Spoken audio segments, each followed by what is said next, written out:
Привет, друзья, с вами Лада. В этом видео показываю плетение из газетных трубочек вот такой маленькой корзиночки. Эта корзиночка будет служить подвеской, брелочком к сумочке. Если вам интересно, то присоединяйтесь к процессу. Изначально я думала, что эту корзиночку буду носить как кулончик, но в качестве кулончика она не очень подходит, поэтому я решила сделать из нее брелок. И я думаю, что именно на этом месте она прям вписалась идеально. Я знаю, что не все любят плести вот такие миниатюрные произведения, изделия, но тем не менее, возможно, кому-то эта идея тоже понравится, и я решила все-таки в видео показать процесс плетения этой малютки. И я буду очень рада, если кого-то вдохновлю этим. Ну и это видео можно смотреть и не как мастер-класс по плетению конкретной корзиночки, но чисто просто как развлекательное и как видео для вдохновения. Итак, поехали! Для плетения этой малютки я использовала другие газетные трубочки, которые отличаются от моих обычных. Посмотрите, какие они тоненькие. Здесь спица 0,8 мм и ширина полоски 4 см. А еще в этом видео я показываю, чем и как я покрасила и обработала эти трубочки. Я решила совместить эти два процесса вместе. И взяла для этого я оттеночную пропитку Дюфа, оттенок сосна. Я использую ее редко, но все-таки использую для этих целей. Как раз многие меня спрашивали, а вообще можно ли красить и обрабатывать оттеночными пропитками или оттеночными лаками? Конечно, можно, и это очень даже сохранит, сэкономит ваше время. Итак, здесь мы совмещаем покраску и обработку трубочек, все эти два процесса вместе. Для этих целей я развела пропитку Дюфа в соотношении с водой 1 к 2 приблизительно. И вот такими незамысловатыми движениями с помощью кисти крашу газетные или бумажные трубочки. Когда они слегка подсохли, я им не даю полностью высохнуть, иначе нам нужно будет обрабатывать их заново. Вот когда они чуть-чуть слегка подсохли, они остались мягкие, пластичные. Посмотрите, какой цвет получился. Такие разводы, такой меланж, и это мне очень-очень нравится. Как понять, что трубочки уже готовы к работе после обработки? У меня есть отдельный видео мастер-класс по обработке трубочек. Я советую вам его посмотреть, если вы еще не смотрели. Ссылку оставляю в верхнем углу видео в подсказках и в описании под этим видео. Ну и я начинаю плести корзиночку. Здесь я выкладываю основу для плетения круглого донышка. Я взяла 6 трубочек, разделила на 2 части, 3 на 3 выложила крест-накрест и соединила между собой 2 другие трубочки. Это будут рабочие трубочки в плетении веревочкой в 2 трубочки. И ими я начинаю плетать всю эту конструкцию. В основном, так как изделие очень-очень маленькое, я плету на весу, ну и чтобы вам было лучше видно. Первый ряд я плетаю по 3 стойки, а уже на втором ряду я эти тройные стойки разделяю по одной и оплетаю по одной. И здесь вышла небольшая задачка, потому что плетение и так маленькое, трубочки тоненькие, расстояние между ними маленькое, и в общем нужно очень-очень постараться, чтобы плетение получилось плотным, чтобы оплести каждую стоечку максимально плотненько, чтобы не было таких больших просветов. Ну и, соответственно, вы видите на видео, да, я, когда трубочку завожу под низ стойки, я ее потом немножечко оттягиваю, чтобы завести следующую под низ следующей стойки. В общем, как-то так, такой процесс. Я стараюсь в этом месте не сильно ускорять видео, чтобы те, кто захочет это повторить, видел сам принцип плетения.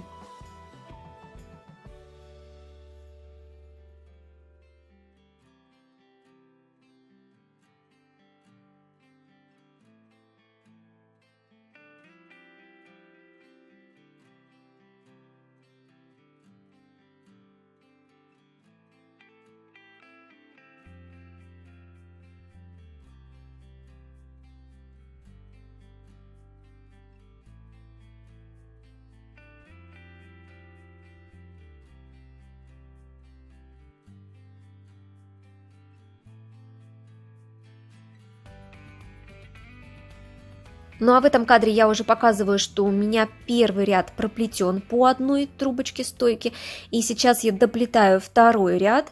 И уже после второго ряда я начинаю формировать стенки корзиночки. Вообще меня всегда вдохновляет плетение вот таких маленьких вещиц. Если меня покинуло вдохновение или не хочется вообще ничего плести, или я как-то подустала от больших форм, я возвращаюсь к маленьким корзиночкам, кулончикам маленьким, каким-то другим изделиям и начинаю их плести. И вы знаете, приходит радость, приходит вдохновение и хочется дальше творить. Я бы не сказала, что плести вот такие маленькие изделия очень легко, как некоторые думают.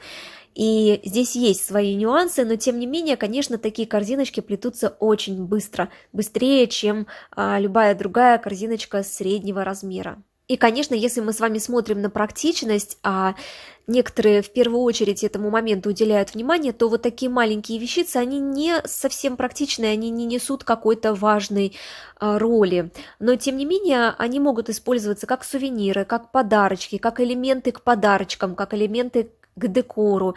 И это тоже добавляет некоторой интересности. Ну вот, пока мы с вами размышляли на всякие важные и нужные темы, я уже проплела 2 ряда корзиночки, 2 ряда стенок корзиночки, и сейчас постепенно, плавно сужаю плетение, и расстояние между стойками уменьшается.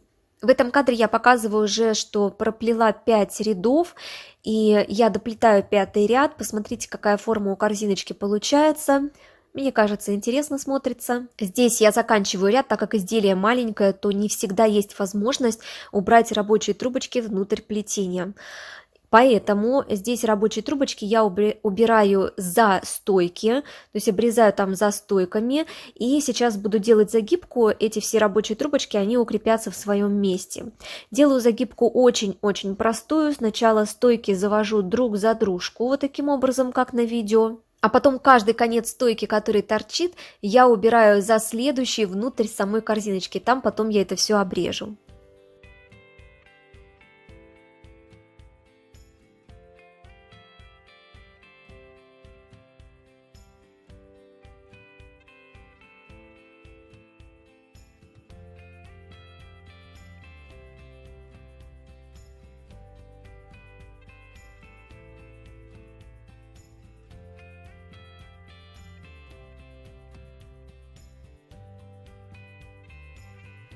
Ручка к такой корзиночке делается очень-очень легко. Я перевиваю 2 трубочки и вставляю по бокам, вставляю в те места, где у нас были стойки. Можно капнуть внутрь клея.